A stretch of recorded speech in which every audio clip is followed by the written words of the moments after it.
Hello students, today I will continue lecture 1,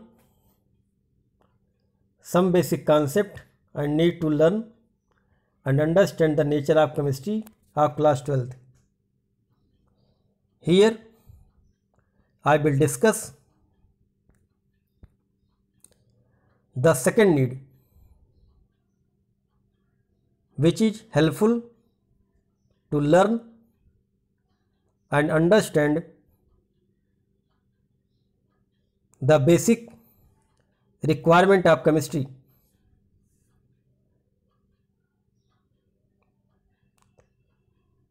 That is periodic table.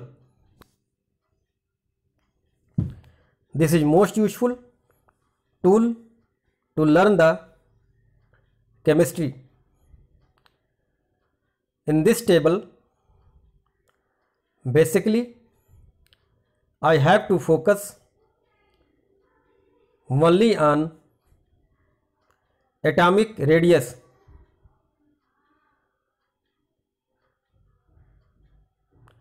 On atomic radius, so many properties are depend. That's why you have to more focus about the atomic radius. In the table, atomic radius are discussed in two ways. First, from down the group, and second, from left to right.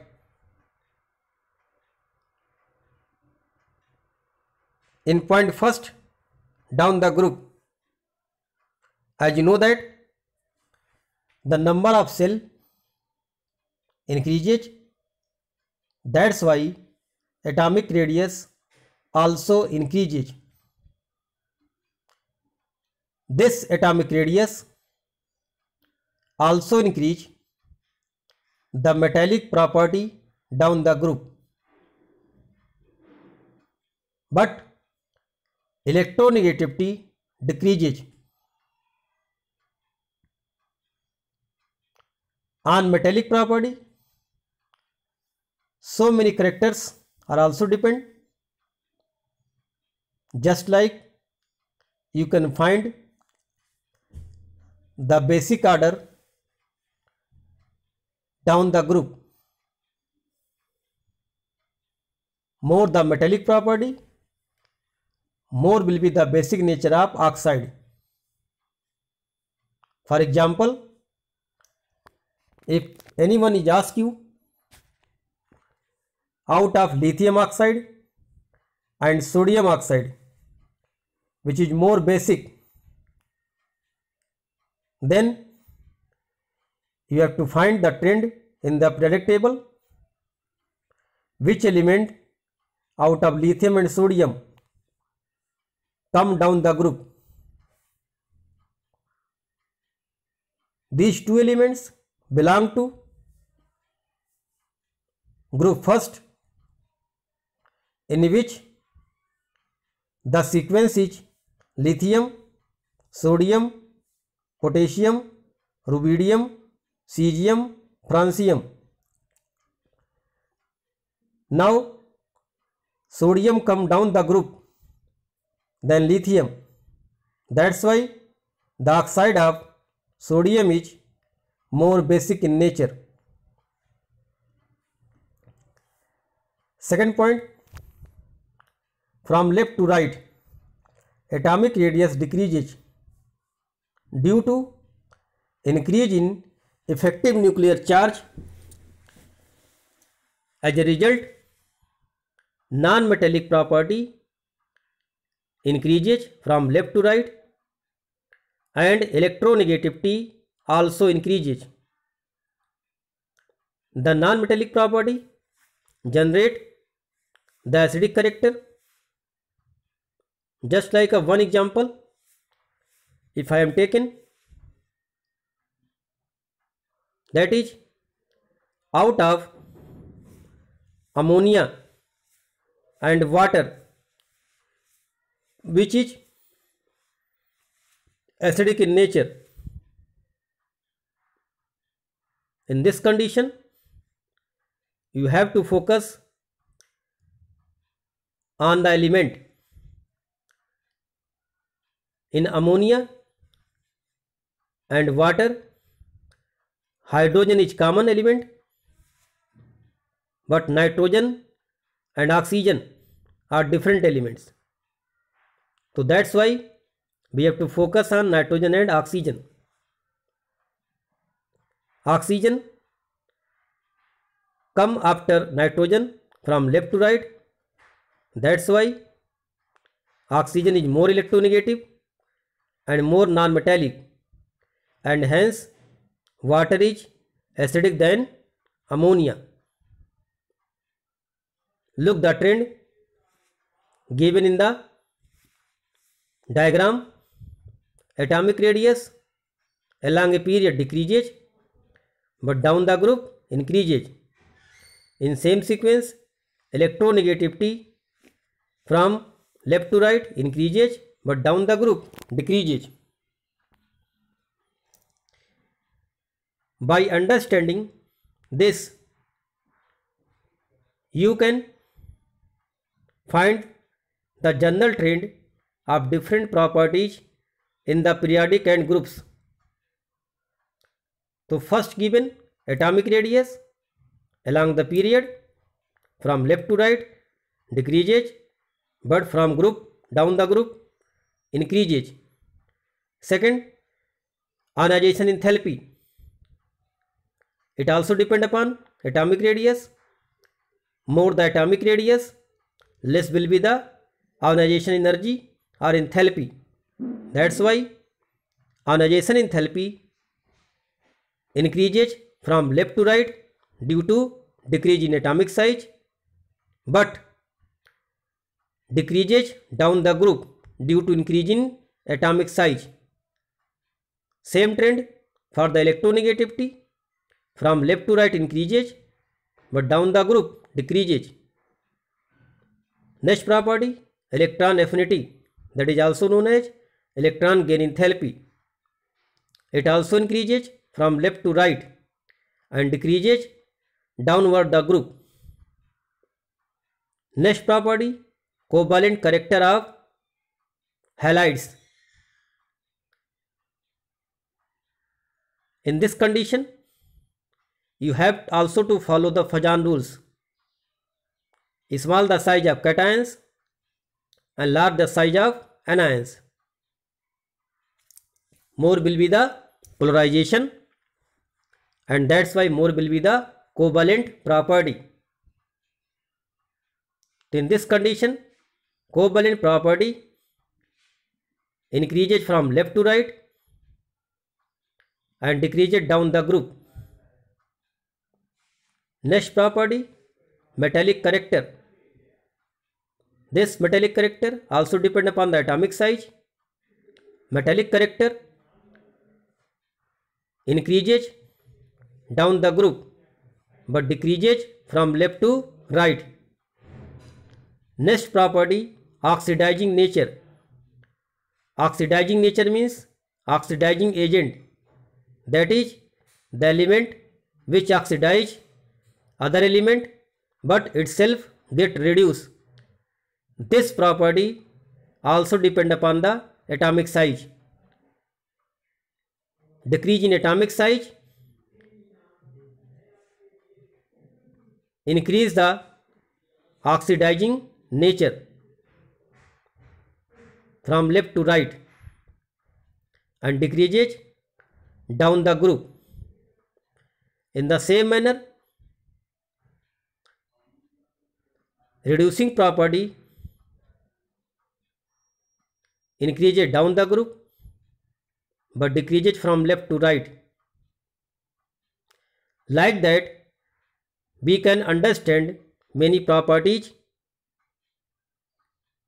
by knowing about the atomic radius.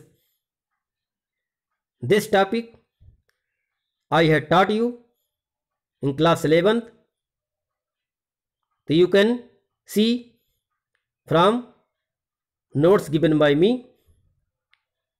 That's why you can thoroughly understand about these properties. Third need, that is also more important, that is known as chemical bond. So first of all, I want to define what is the chemical bond. So as you know that the attractive force which holds together the atoms or group of atoms in a chemical species is known as chemical bond.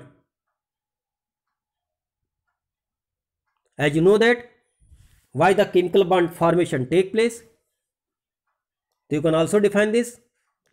Atoms combine together to complete their outermost shell, that is octet, that is 8 electron in outermost shell, and to attain the noble gas configuration, which is a stable configuration.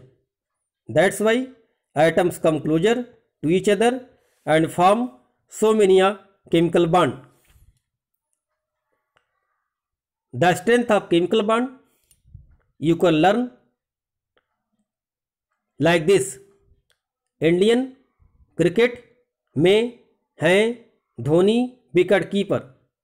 Here I indicate ionic bond, C indicate covalent bond, M indicate metallic bond, H indicate hydrogen bond, D indicate dipole dipole interaction. Here B indicate van der waals force of attraction, that is the weakest force of attraction.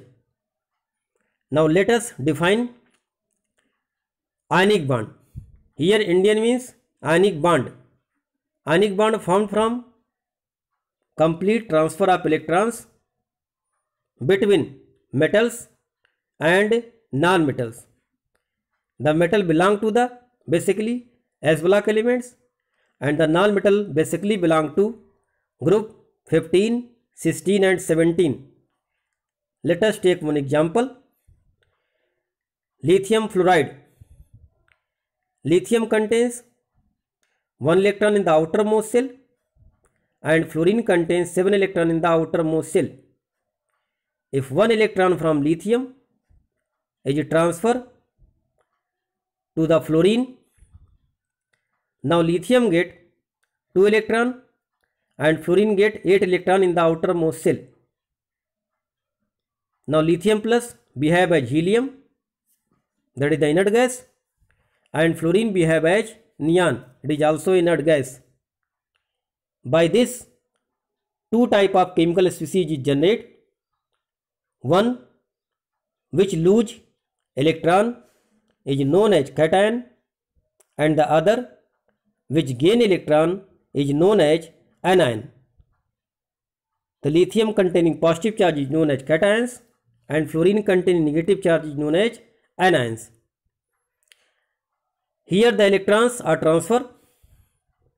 That's why this bond is known as ionic bond. This bond is strongest bond. That's why it has more melting point, more boiling point. One more property you can know about this: the solubility of ionic compound in water. So one example is there, like dissolves like. That means ionic compound can be dissolved in water due to more polar nature of water. One more property is asking, ionic compound do not show conductivity in the solid state. So the answer of this question is that the ions are not free to move. That's why ionic compound in the solid state is bad conductor.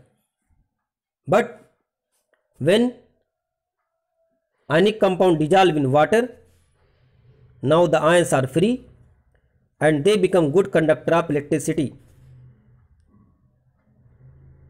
That is, any question asking from the ionic compound, you can write the answer in term of ions. Next, chemical bond is known as covalent bond. Here cricket indicate covalent bond. As you know that this type of bond is found by mutual sharing of electrons between non-metal and non-metal.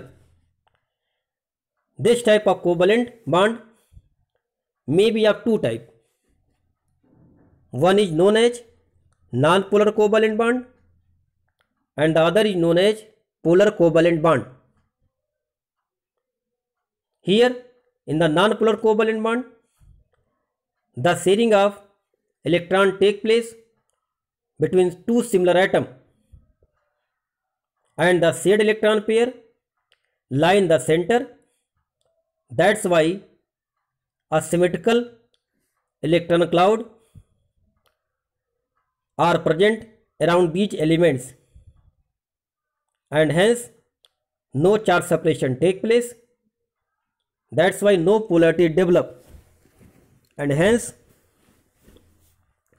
this type of chemical bond is known as non-polar covalent bond.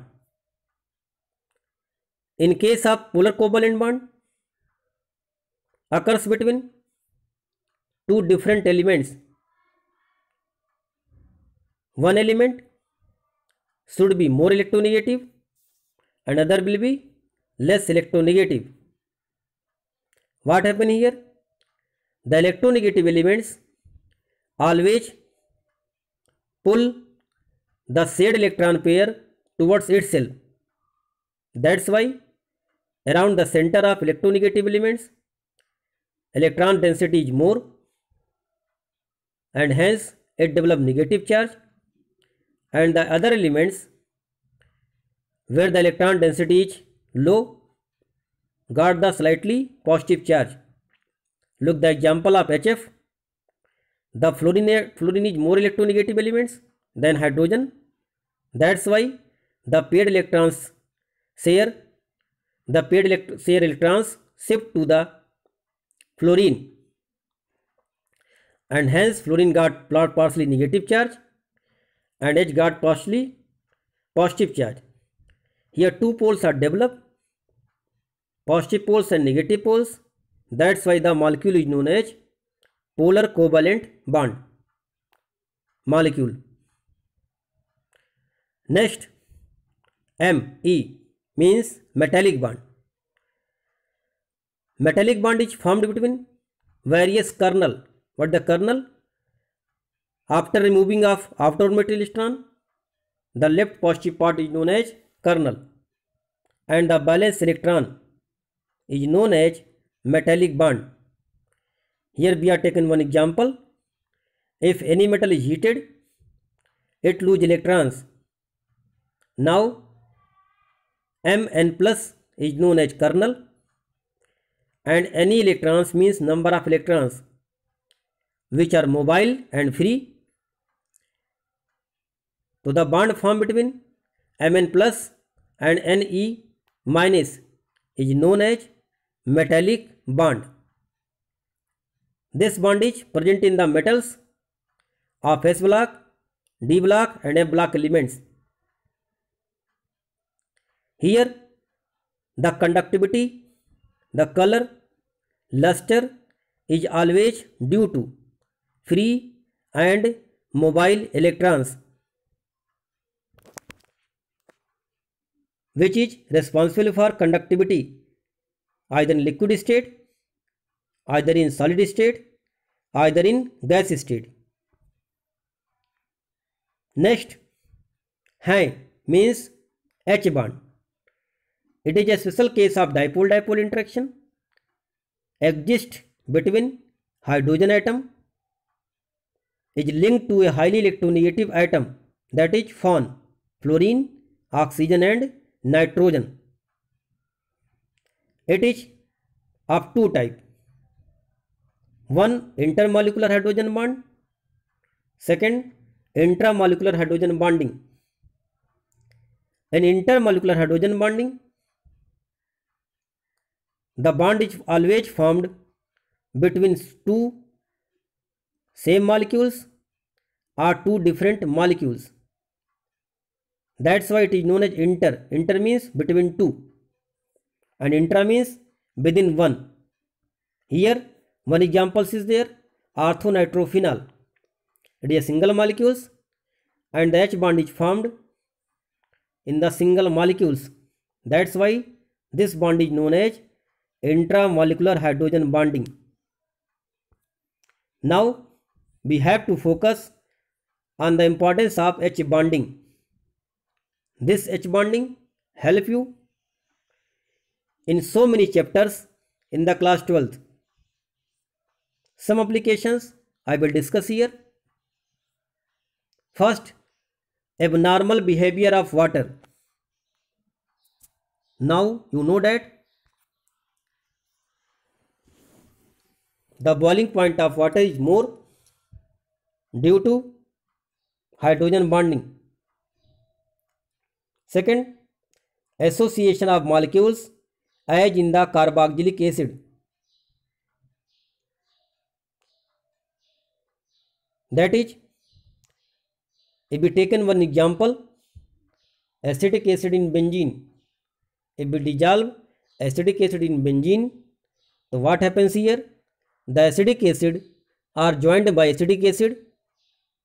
That's why two molecules get associate and give one single molecules. Third, dissociation of polar species. Just like we taken one example, in water can dissolve HCl. HCl is polar molecules. It will dissociate into water and hence dissolve. Next, abnormal melting point and boiling point. Melting point and boiling points depend upon the mass. More will be the molecular mass, more will be the boiling points. But here, due to H bonding overweigh to the molecular mass. Just one example taken here.